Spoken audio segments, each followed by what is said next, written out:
The heaven is here. Hell is here. Heaven and hell is inside of your temple. These are your temples. This is the temple. It's right here. It's a state of mind. Heaven and hell is a state of mind. Then stop looking externally for everything. Everything is already inside of you. If they read the Bible properly, they would have learned that's what it was telling them, but they didn't read that properly. So we want to believe these stories only for one reason and one reason only. It gives them this fairy tale of this heaven instead of them having to work hard to make heaven right here. I can just sit back, I can kick my feet up and watch the world burn. And if I pray at the right time and say, please forgive me, Jesus, at the right exact moment before I die, I might be whisked away into this magical kingdom, right? Again, these are people waiting to die so they can live when they should be learning how to live now. They missed the mission. They missed the understanding of what they're here for, what the purpose of what they're here for is to find a way to convert this earth into heaven. Yeah. It's to make heaven here and to learn from all the turmoil and trauma and drama that we've created and develop and ascend and become a higher conscious being from what we've done before.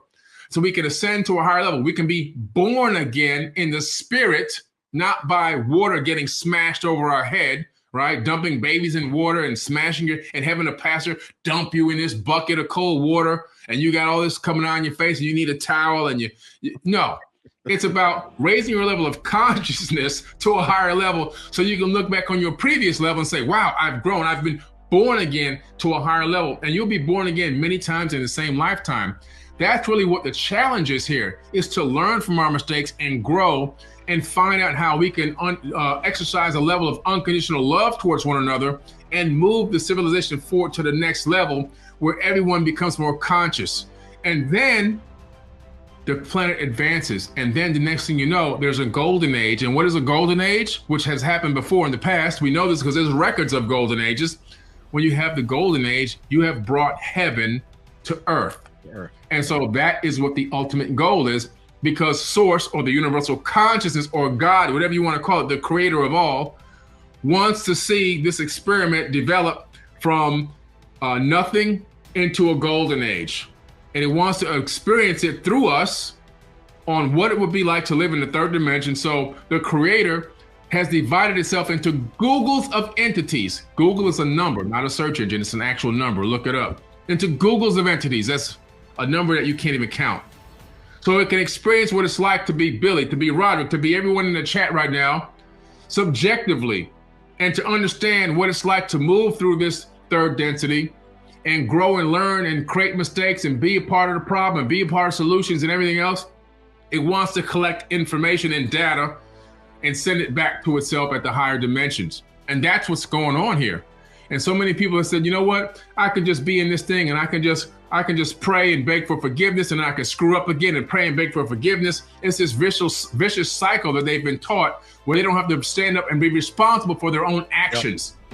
Yep. The devil made me do it. Now all I gotta do is say, hey, please forgive me. And the next thing you know, I can go to heaven again. I'm clean again. And then tomorrow they go out and they drink and the guy comes home and he hits his wife over the head. And then, he goes to church and drops some money in the plate. And then the devil made me do the devil to possess my body. And now I just got to say, Jesus, forgive me one more time. And I'm good and I'm clean again. I'm ready to go to heaven. You see how stupid that sounds? It's ridiculous.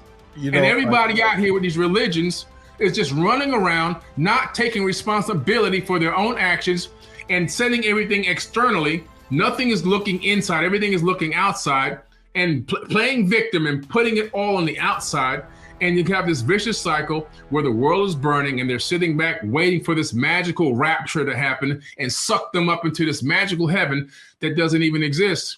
The heaven is here. Hell is here. Heaven and hell is inside of your temple. These are your temples. This is the temple. It's right here. It's a state of mind. Heaven and hell is a state of mind. Then stop looking externally for everything. Everything is already inside of you. And, if they read the Bible properly, they would have learned that's what it was telling them, but they didn't read that properly.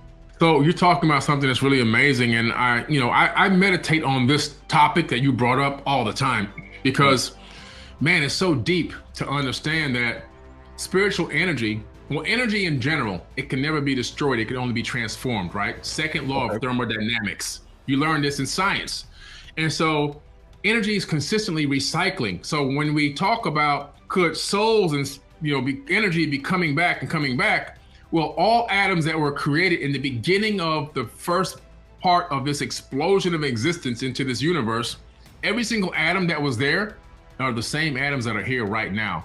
There's no new matter that exists. It's just consistently transforming and molding and melding into different forms of energy. But it's the same exact energy that was here from the beginning of time. My avatar body and your avatar body were parts of stars, were parts of rocks, parts of plants, parts of different beings on different planets. I mean, the combinations are limitless. But then the soul energy that inhabits this avatar, the ghost in the shell, is also a form of energy that exists, because the entire universe is imbued with divine energy. And that energy is given the ability to animate life, to go into something and make it alive. Otherwise, it would just be a grouping of molecules and cells put together that have the shape and form of something, but doesn't have any animation. Like if you watch the movie Avatar, those things don't come alive, right? The ones from Earth, until the military soldiers from Earth jump into those bodies through a consciousness link and animate them. Otherwise, you just lay in the tank floating around, right? They have no capability of animating themselves. Even though they appear to be alive, they're not living. And so we have this situation here where energy and souls and spirits have come back and reincarnated, not only on this planet, but on other planets, other places.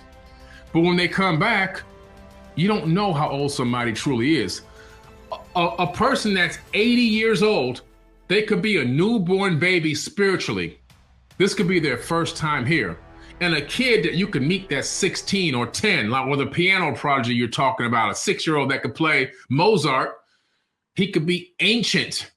This could be his 1,000th, 2,000th time coming back, right? So he could be ancient. That 16-year-old kid or that 10-year-old kid could be older than a 70 or 80-year-old person.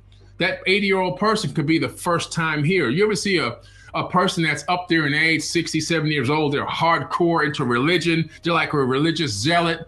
You know what I'm saying? That's all they focus on. This is their first time here. That person is their first, they just arrived in this dimension. This was their first run. You can see somebody now, some of these indigo children that are out here that are so far advanced than these old people spiritually and consciously. It's like they've been here for eons. And so we're talking about the fact that this happens. Some people after a certain amount of incarnations, which talked about in my book, Compendium of the Emerald Tablets, though talks about the capability of ascending to such a level that you can incarnate at will. In other words, you can control your incarnation. He even says you can control what dimension you come back in. He says you can incarnate on and in the plane you desire. He's talking about incarnating back into your body, another body, or even into another dimension at will. And so there's levels to the game that he says mankind can get to, but only the adept initiates will reach those higher levels. So it takes a certain amount of learning for where you begin to come back and you begin to retain some of the knowledge. You begin to retain some of the wisdom. And that's where you see a lot of these kids who are ancient. You can say, man, you talk to one of these kids, it's like they're wise beyond their years. And you could talk to a 60-year-old person and you can tell their IQ is probably around 80 or 90. They're not even close, you see? And so that's what you have going on here. There's this disparaging rate of return where some people just arrived first or second, third time, and some people have been coming back for eons. There was an experiment done by a scientist where he took a flask. He took a glass flask and he sterilized it with heat, and then he sealed it. He hermetically sealed it. Once it was hermetically sealed, now based on basic classical science, classical physics, that thing should be sterile, right? There's nothing inside of this jar. He let it sit on the shelf for a few weeks. He comes back. He says, let me open this up and look at it under an electron microscope. What does he see inside this jar? Microscopic, fully formed life forms on the microscopic level. Not single cell amoebas or, bacteria or a virus. He sees fully formed objects inside this glass on a microscopic level. So what does that mean? It means that life is emanating into the third dimension 24 hours a day, 7 days a week, nonstop, fully formed. In other words, I and you and everyone else who's watching this is not a result of an amoeba turning into a fish and then walking up on land and then turning into a monkey and then walking out of a tree and turning into a human being. Yeah. Didn't happen. Didn't happen. Evolution. That's not real. Yeah. That's fake news. What happened was the creator of all, as the Anunnaki call it in the Sumerian tablets, is a programmer. We know this through the work of Professor James Gates Jr. We know that he discovered the Adinkra codes from the Dogon. Right? These Adinkra codes are symbols. When you take them in from a two-dimensional form, like prints, into a three-dimensional substructure, you discover that these codes contain error-correcting codes and the mathematics that control search engines and web browsers. And these same codes are the same ones that are running the ether of space-time itself. We're in an operating system. This whole entire universe is a program code. Inside is a fractal holographic matrix. The software are these Adinkra codes. This is mainstream science, peer-reviewed. It's not even like a hypothesis anymore. We know this for a fact. We're living inside of a programmed matrix, literally. And so it's incredible to understand, like, you know, there's a creation that's being emanated here that's coming through the flower of life symbol. That flower of life is at every Planck unit of space-time that exists throughout the entire universe. And where the circles intersect and cross, it creates a tetrahedron. Right at the centerpiece is what they call the vesica piscis. And through that is the womb of creation, where everything emanates into the third dimension. So we're living in a perpetual motion of creation within this universe that recycles itself and regenerates new life on a consistent basis. And we'll never know how many life forms truly exist. We'll never know the number because they're coming in nonstop and recycling as new things nonstop in real time, every single moment of every single day.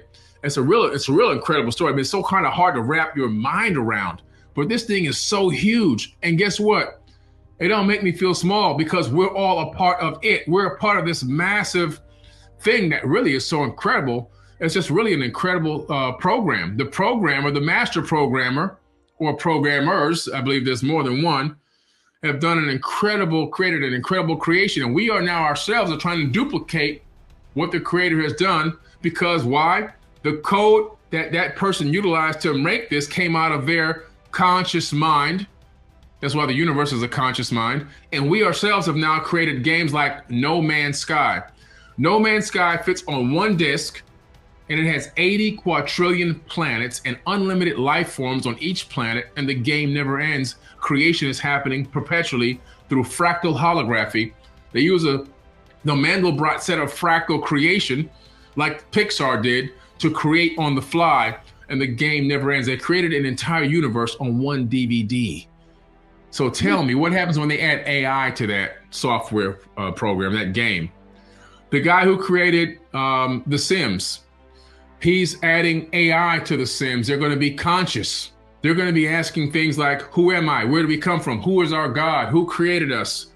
When was the Big Bang? Well, when we turned the game console on, that was your Big Bang. That's the spark that created your universe. They're going to be and then they're going to begin to create their own programs inside of The Sims, simulating what they're living, what they're doing. They'll create conscious games eventually inside of their own conscious game. And so there's many layers to reality. We're not in the base reality. We're not even close to base reality. We're so far away from base reality, it's incalculable how far away we are. We're just one of Google's of universes that exist in a multiverse of creations in this fractal holographic multiverse of multidimensionality. It's incredible.